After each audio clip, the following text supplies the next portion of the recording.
Mira had always dreamed of flying, not the kind of dreams you forget by morning, but the kind that live in your chest and flutter behind your ribs like wings trying to grow.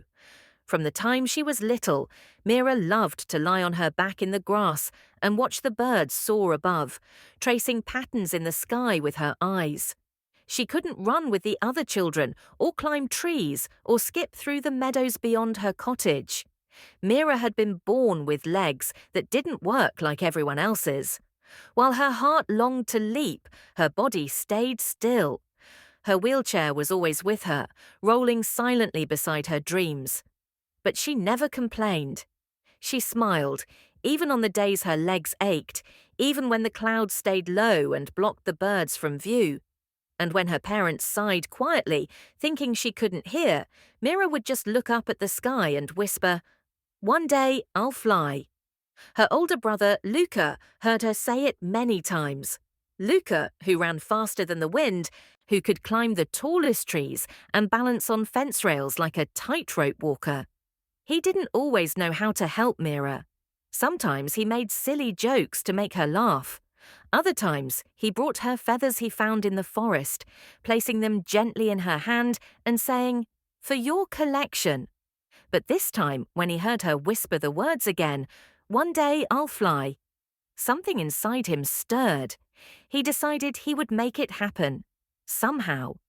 That night, while the house was quiet and Mira dreamed of clouds and wings, Luca stayed up, scribbling sketches by candlelight. His fingers were clumsy at first, but his heart was steady. He studied books about birds and gliders. He rummaged through cupboards and the attic, gathering paper, string, glue, and hope. The wings would be made of paper, light, delicate, and shimmering with imagination.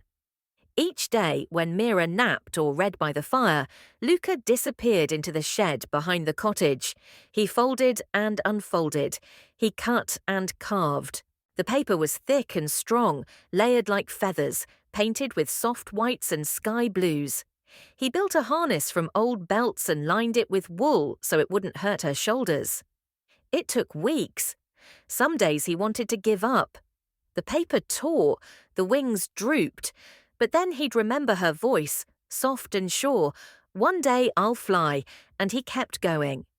At last, just as the first snow melted and spring birds returned to the skies, Luca stood in the shed, holding something that looked almost alive, two broad wings, each taller than Mira herself, made of hundreds of folded paper feathers.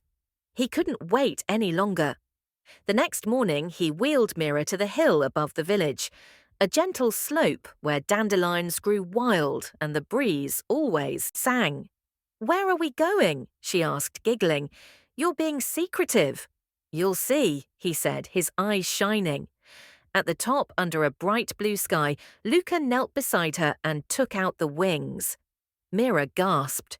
"They're beautiful," she breathed. "They're for you," he said. "Paper wings. I built them for flying, not far, not high, but just enough to feel the wind." Her eyes filled with tears. "But I can't—" "You don't have to do anything," Luca whispered. "Just trust me."